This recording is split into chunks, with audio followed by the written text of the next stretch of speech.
Hi అండి, అందరికీ నమస్తే. Welcome back to my channel. 25 September 2024లో జరిగే వార్తల్లోని అంశాల గురించి తెలుసుకుందాము.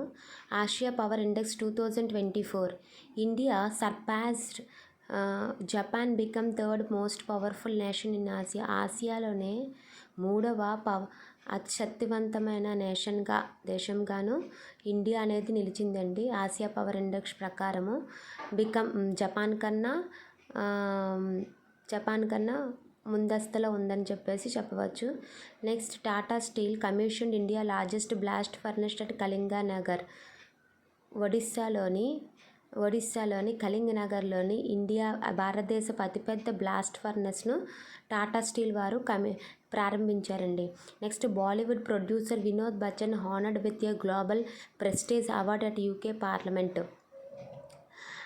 యూకే పార్లమెంట్లోని వినోద్ బచ్చన్ గారికి, బాలీవుడ్ ప్రొడ్యూసర్ అండి ఈయన గ్లోబల్ ప్రెస్టీజ్ అవార్డును అందుకున్నారు. Next, Mizoram CM launched hand holding scheme to boost economic growth. Mizoram CM పులాల్ధామా హోమా రీసెంట్గాను హ్యాండ్ హోల్డింగ్ స్కీమ్ని లాంచ్ చేశారండి. ఎందుకంటే అది ఆర్థిక వృద్ధిని పెంచడానికి అని చెప్పేసి దీన్ని లాంచ్ చేశారండి. హ్యాండ్ హోల్డింగ్ స్కీమ్ అంటే ఏమిటి అంటే, ఇక్కడ వ్యవస్థాపకులకి, మిజోరాంలో ఉన్న వ్యవస్థాపకులకి, రైతులకు 5 లక్షల వరకు ఈ స్కీమ్ కింద 50 లక్షల వరకు వెళ్ళు ఖర్చు చేశారండి. ఎందుకు అంటే మిరప, పసుపు, అల్లం వంటి పంటలకు ప్రభుత్వం అనేది మద్దతు ధరను కూడా ఇస్తుందని చెప్పేసి ఆయన ప్రసంగించారు. And PM Modi addressed 79th UN general assembly in New York. 79వ యుఎన్ జనరల్ అసెంబ్లీలో ఇది మోడీ గారు హాజరయ్యారు. 25th అంత్యోదయ దివాస్ అంటే ఇది దీన్ దయాళ్ ఉపాధ్యాయ జన్మదినంగా చెప్పవచ్చండి అంత్యోదయ దివాస్ని. అండ్ ఇతను ఒక ప్రముఖ రాజకీయ నాయకుడిగా చెప్పవచ్చు. ఇతను 25th వరల్డ్ ఫార్మసిస్ట్ డే. దీని యొక్క థీమ్ ఏంటి అంటే meeting global health needs. Next, Iran. రీసెంట్గా చెప్పాం కదండి, ఇరాన్కి ఇజ్రాయెల్కి మధ్య దాడులు జరుగుతున్నాయి అని చెప్పేసి. అయితే మనం రీసెంట్గా చెప్పుకున్నాము, ఇరాన్ హిజ్బుల్లా నాయకుడైన కమాండర్ అయిన ఇబ్రహీం యాంక్విల్ని చంపేశారు ఇజ్రాయెల్ వైమానిక దాడుల్లో అని చెప్పేసి అన్న తర్వాత ఎస్టర్డేకి వస్తే 492 మెంబర్స్ కూడా చనిపోయారని చెప్పిన తర్వాత ఇరాన్ రీసెంట్గా ఒక పవర్ఫుల్ డ్రోన్ని లాంచ్ చేసిందండి. అదే షేప్డ్ షాహెద్ 136B డ్రోన్ అండి. ఇది ఎంతవరకు అంటే 4000 కిలోమీటర్ల వరకు విస్తరిస్తుంది, పనిచేస్తుంది అనమాట. నెక్స్ట్, టాటా స్టీల్ చెప్పాను ఆల్రెడీ. ఒడిస్సాలోని కళింగనగర్లోని టాటా స్టీల్ వారు కొత్తగా భారతదేశపు మొట్టమొదటి బ్లాస్ట్ ఫర్నెస్ లాంచ్ చేశారు. దీని యొక్క కెపాసిటీ 3 మెగాటన్ పర్ యానం అండి, 8 మెగాటన్ పర్ యానం వరకు ఉంటుంది. ఇది టోటల్ ఇన్వెస్ట్మెంట్ 27,000 crores అనేది పెట్టారు. And next, India's continues to be Nepal largest trading partner with a trade reflect NPR fund 44.67 billion. Nepal అతిపెద్ద వాణిజ్య భాగస్వామ్యంగాను ఇండియాతోని కొనసాగుతుందండి. అయితే నేపాల్ ఏమేమి ఎక్స్పోర్ట్ చేసుకుంటుందంటే హైడ్రో ఎలక్ట్రిక్ పవర్ని, రెజిన్ని, హ్యాండీక్రాఫ్ట్, మళ్ళీ ఇంపోర్టింగ్ ఏంటంటే petroleum, fertilisers, vehicles and rice and కెమికల్స్ని ఇంపోర్ట్ చేసుకుంటుందండి ఇండియా నుంచి నేపాల్కి. అండ్ ప్రెసిడెంట్ ఎవరు అంటే Nepal president Ramchandra Paudel, prime minister అంటే KP Sharma Oli. Next, India airport to launch India's first air train by 2027 నాటికి టెర్మినల్ 1, 2, 3 నుంచి ఏరోసిటీ నుంచి కార్గో సిటీ వరకు లైన్ని కనెక్ట్ చేసే మొట్టమొదటి ఎయిర్లైన్ని ఢిల్లీ ఎయిర్పోర్ట్ వాళ్ళు 2027 కల్లా లాంచ్ చేస్తారండి. Next PM Modi addressed 79th UN general assembly. 79వ యూఎన్ యునైటెడ్ నేషనల్ జనరల్ అసెంబ్లీలు న్యూయార్క్లో జరుగుతుందండి. దీనికి పిఎం మోడీ గారు హాజరయ్యారు. నెక్స్ట్కి వస్తే SCBI imposes 1 crore fine to Jay Anmol in Alliance Home Finance case. అయితే SCB వాళ్ళు రీసెంట్గా రిలయన్స్ జై ఆన్మోల్ పైన హోమ్ ఫైనాన్స్ కేసుని పెట్టారండి. ఇతనికి 1 crore వరకు ఫైన్ విధించారు. ఎందుకు అంటే ఇతను శ్రద్ధ లేకుండా నియంత్రణ లేకుండా రుణాలను అందించినందుకు రుణాలను మంజూరు చేసినందుకు గాను ఇతనికి 1 crore అనేది ఫైన్ అనేది విధించారనమాట. Armenia has emerged as the largest importer of arms from India. India నుంచి ఆర్మేనియాకు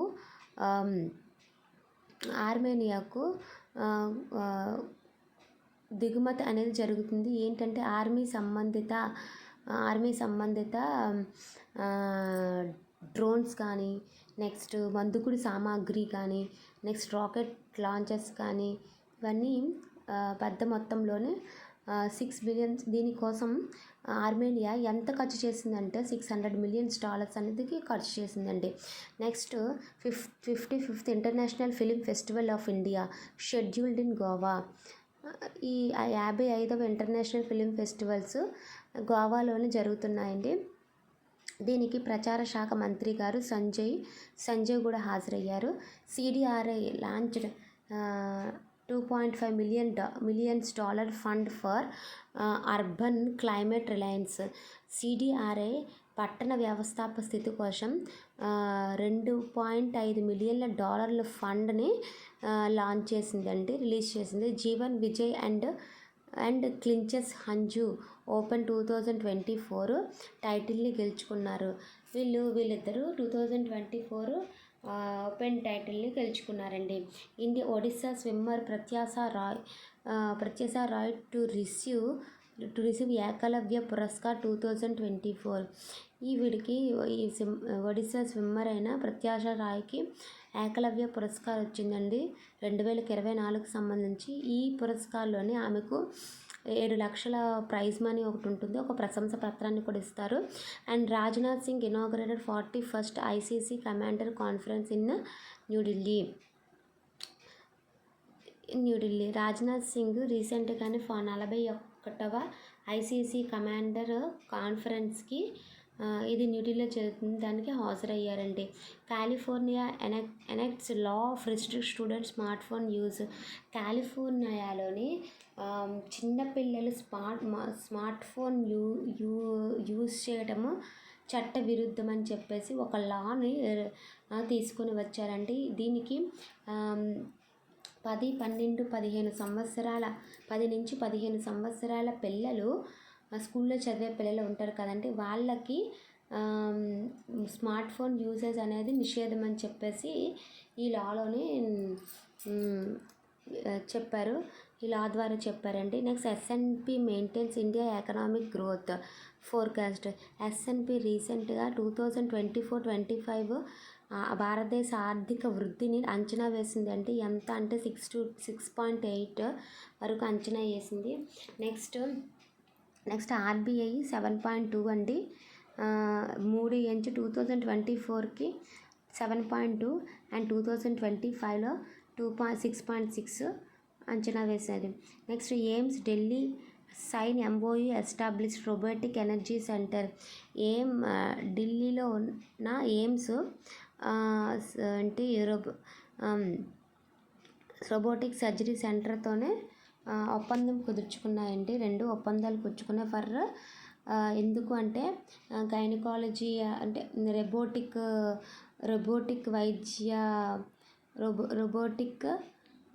రోబోటిక్ సర్జరీ, వైద్యాన్ని మెరుగుపరచడం కోసం అని చెప్పేసి వీళ్ళు ఒప్పందం కుదుర్చుకున్నారు.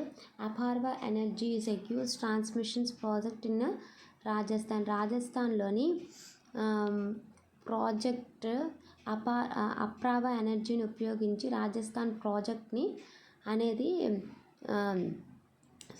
అపార ప్రాజెక్టు ద్వారా వీళ్ళు సురక్షితం చేస్తున్నారు రాజస్థాన్ ప్రాజెక్ట్ని. అపార ఎనర్జీ ద్వారా రాజస్థాన్ ప్రాజెక్ట్ని వీళ్ళు ట్రాన్స్మిషన్ ప్రాజెక్ట్ని ఇది రాజస్థాన్లో జరుగుతుంది. దీన్ని సురక్షితం చేస్తున్నారన్నమాట. Rajnath Singh's inaugurated 41st ICC coast guard commander conference. Already చెప్పాను కదండి, రాజ్నాథ్ సింగ్ 41వ ఐసీసీ అంటే ఇండియన్ కోస్ట్ గార్డ్ కమాండర్ కాన్ఫరెన్స్కి ఇతను హాజరయ్యారు. ఇక్కడ ఆర్మీ స్టాఫ్ ఎవరు అంటే chief of army staff and ఎవరంటే Upendra Dwivedi. Next appointment committee of cabinet has approved. ఈ అపాయింట్మెంట్ కమిటీ ఏంటి, cabinet appointment committee approved the appointments నియామకాలను అప్రూవ్ చేస్తుందంటే Alok Ranjan director of national crime record bureau. ఎన్సీఆర్బీకి director ఎవరు అంటే Alok Rajan. Amit Garg director of Sardar Vallabhbhai Patel national police academy Sardar Vallabhbhai Patel police అకాడమీకి అమిత్ గార్గ్ డైరెక్టర్గా నియమితులయ్యారు. ఎన్సీఆర్బీ ఎప్పుడు ఎస్టాబ్లిష్ అయిందంటే 1986 అండి. దీని హెడ్ క్వార్టర్స్ న్యూఢిల్లీలో ఉంది. నెక్స్ట్కి వస్తే and SC strengthened the law against child pornographies అంటే ఇప్పుడు చిన్నపిల్లలు ఏం చేస్తున్నారంటే అశ్లీలత వీడియోలు చూడటం, నెక్స్ట్ డౌన్లోడ్ చేయటం అలాంటివి చిన్నపిల్లలకు నిషేధమని సెక్షన్ 15 చట్టం కింద తీసుకొచ్చిందంటే ఇలా చేయటం వల్ల శిక్షణ కూడా విధిస్తామని చెప్పేసి ఈ చట్టం చెప్తుందండి. Next India surprised Japan become 3rd most powerful nation. India ఆసియాలోనే అతిపెద్ద ఆల్రెడీ డిస్కస్ చేసాము. ఆసియాలోనే అతిపెద్ద నేషన్ కింద మన భారతదేశం అనేది నిలిచింది. ఇది జపాన్ కన్నా ముందస్తులో ఉందండి. ఇది ఈరోజు కరెంట్ అఫైర్స్ అండి, 25th సెప్టెంబర్ కరెంట్ అఫైర్స్ అండి. మళ్ళీ నెక్స్ట్ వీడియోలో కలుద్దామండి. మీకు ఈ వీడియో కానీ నచ్చితే లైక్ చేయండి, షేర్ చేయండి అండ్ సబ్స్క్రైబ్ చేయండి. And thank you all.